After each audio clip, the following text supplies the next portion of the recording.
আসসালামু আলাইকুম সবাইকে। দর্শক বন্ধুরা, আপনারা কেমন আছেন? আশা করি ভালো আছেন। আলহামদুলিল্লাহ, আমিও ভালো আছি। তো বন্ধুরা, আজ আপনাদের মাঝে নতুন একটি ভিডিও নিয়ে আসলাম, গাঁথনির ভিডিও। যে দেখেন, আমি যে গাঁথনি করতে আছি এটা হইলে বাউন্ডারি ওয়াল। গাঁথনি করার আগে ভালোভাবে পরিষ্কার করে লইছি। পরিষ্কার করে তারপরে পানি দিয়ে ভিজাইয়ে তারপরে গ্যাটিং দিছি। আপনারা অবশ্যই গ্যাটিং দেবেন। আর গাঁথনি করার আগে ইটগুলি ভালোভাবে ভিজাই লইতে হইবে, যাতে ইটগুলি শুকনো না থাকে। শুকনো ইট গাঁথলে এই গাঁথনিটা ভালো হয় না। আর ভিজে ইট গাঁথলে গাঁথনিটা অনেক মজবুত হয়, টেকসই হয়। দেখেন, এই যে আমি ইটগুলি বসাইতেছি সুতায়। এই ইটগুলি ধরিয়ে একটা ডলা দেবেন অথবা কন্ডির দিয়ে একটা বাড়ি দেবেন। নিচের দিকে গেলে ইটটা ভালোভাবে বইবে বালিতে। তো বন্ধুরা, ভিডিওটি পুরোপুরি দেখতে থাকেন। আমরা এই যে গাঁথনি করতেছি, এই যে বালিটা মিলাইছি, বালিগুলো সিমেন্টের বস্তার 4 বস্তা বালি দিছি আর 1 বস্তা সিমেন্ট দিছি। আপনারা এই নিয়মে মিলাইবেন, কোনো সমস্যা নাই। আপনার গাঁথনিটাও অনেক মজবুত হয়ে ফেলে।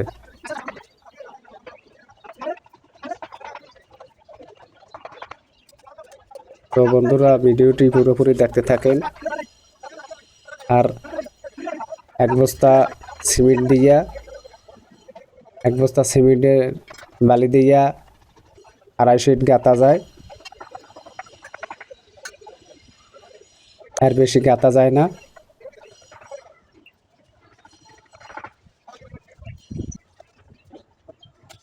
তো বন্ধুরা, ভিডিওটা পুরোপুরি দেখতে থাকেন। এই যে আঞ্জিগুলো মারতে আছে আমরা, যে ভোরের, এটা ভালোভাবে মারতে হইবে, নাইলে লিক থাকতে পারে। আর নরম বালি দিয়ে বড্ডি মারবেন।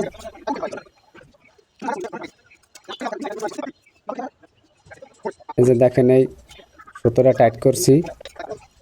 এই জায়গাতে ইটের বান রাখা আছে, এই বানের লগে মিলাইয়ে তারপরে গাঁথনি করি। সল করা লাগে না, কারণ আগের গাঁথনি আছে এখানে বান রাখা।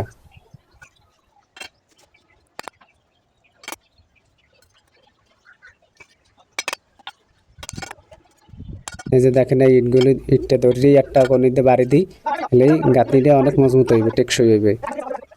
আলগার উপর বসাইবেন না আপনারা, ফলো রাখবেন। আলগার উপর বসাইলে গাঁথনিটা বেশি মজবুত হইবে না। ধরিয়ে একটা চাপ দেবেন হাত দিয়ে, বা কনিতে একটা বাড়ি দেবেন, একটা ডলা দেবেন। দেখেন না, ইট ধরিয়ে আমি কিভাবে গাঁথনি করতে আছি। এইভাবে গাঁথনি করলে গাঁথনিটা অনেক মজবুত হইবে, টেকসই হইবে।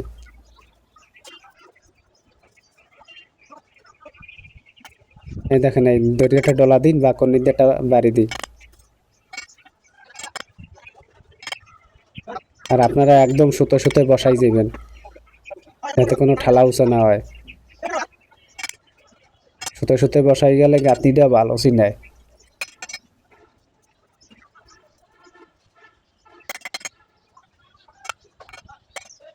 এই যে বান্ডুরিটা গাঁথতে আছি, এটা হইলে একদম বেজ থেকে উঠছে। এই বান্ডুরিটা বিল্ডিং এর বালিটা ঠেক দেওয়ার জন্য আসলে বান্ডুরি ওয়াল হয়ে উঠছে।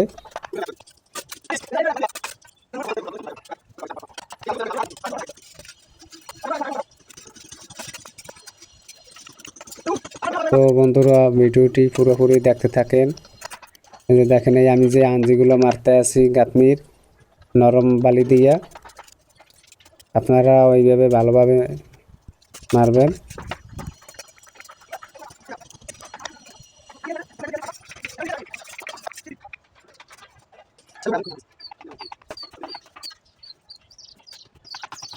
এই যে দেখেন, এই ইটের উপরে বালিটা সুন্দরভাবে কনিতে ডলতে আছি, তারপরে ইটগুলি বসাইতে আছি।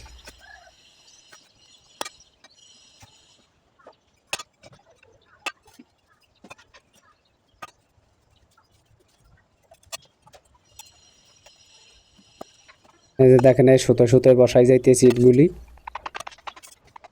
একদম একুরেটভাবে। আপনারা ফলো করবেন যাতে ইটের বালিগুলা কম বেশি না খায়। একদম সুতোয় বসাই যাবেন, হলে আপনার গাঁথনিটা দেখতে সুন্দর চিনে হইবে, গাঁথনিটা মজবুত হইবে। আর 1/2 ইঞ্চির বেশি মশলা খাওয়াইবেন না আপনারা। অনেক মিস্ত্রি বেরিয়ে আছে 1 ইঞ্চি মশলা খাওয়ায়, কিন্তু ওইগুলো করবেন না। 1/2 ইঞ্চির একটু কম খাওয়াইলেও সমস্যা নাই। নিচে হাফ ইঞ্চি, আর বেশিও না কমও না।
Gracias.